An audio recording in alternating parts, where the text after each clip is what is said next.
Hey guys, I wanted to discuss with you the morality of teaching knife defences. I don't teach knife defence anymore, and the reason that I stopped was that there were no defences that I felt happy with.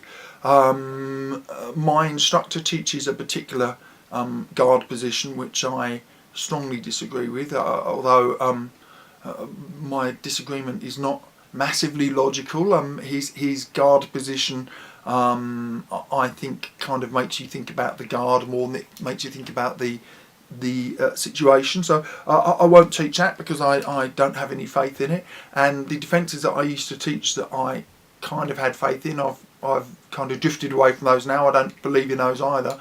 And I've checked tons and tons of stuff on YouTube, and they all seem to make fundamental mistakes, like moving towards the blade, not moving out the way, assuming superhuman timing, assuming that the other person will do an unrealistic attack where they just leave their arm out, all kinds of different things like that. And I've not come across defences yet that I really have much faith in.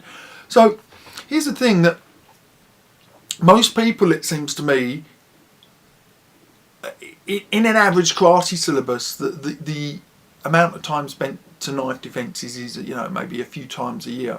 So that's not remotely enough time to develop unconscious competence.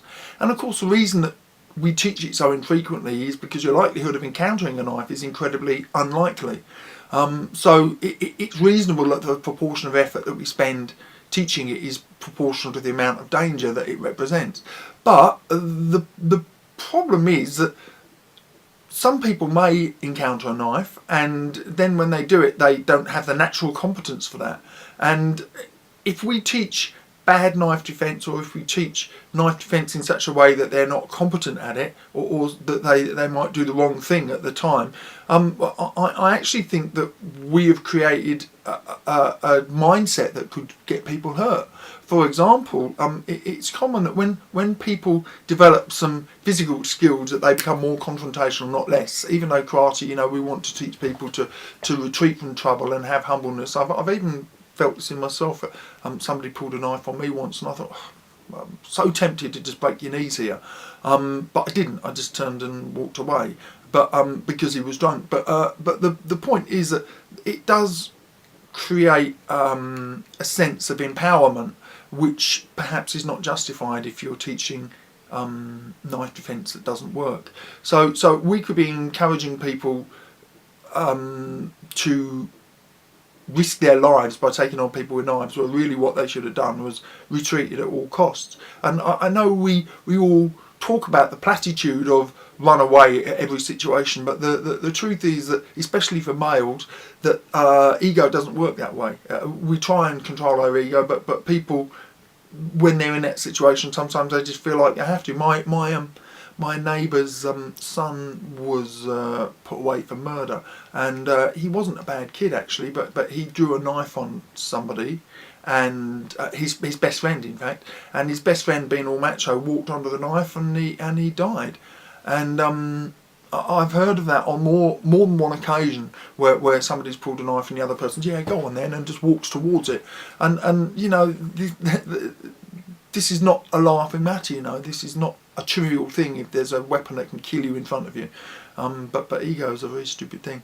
So the thing is that it seems to me that knife defence is taught really just to add interest to a syllabus, not to provide value to the students.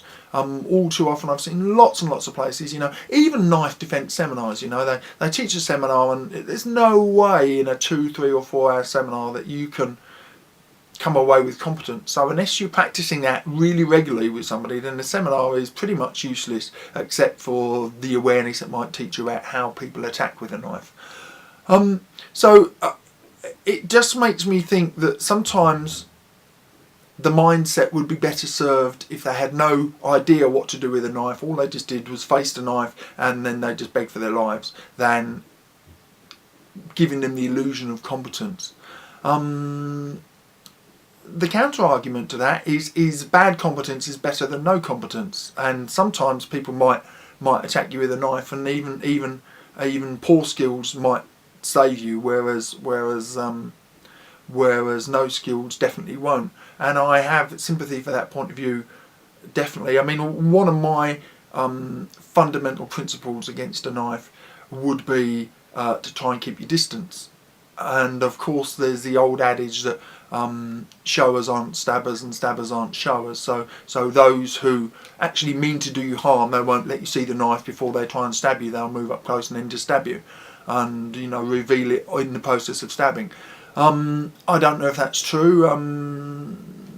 Yeah, I mean, I guess the fact that these two guys both got stabbed by somebody who was using a knife as a threat kind of disproves that. But that's the trouble. You can't draw generalities from anecdotal evidence. Even if 50% of people or 90% of people who showed the knife didn't stab, you wouldn't want to base your defence principle on the fact that that was how people were going to behave, because there's still 10% of people who show you a knife and then stab you with it.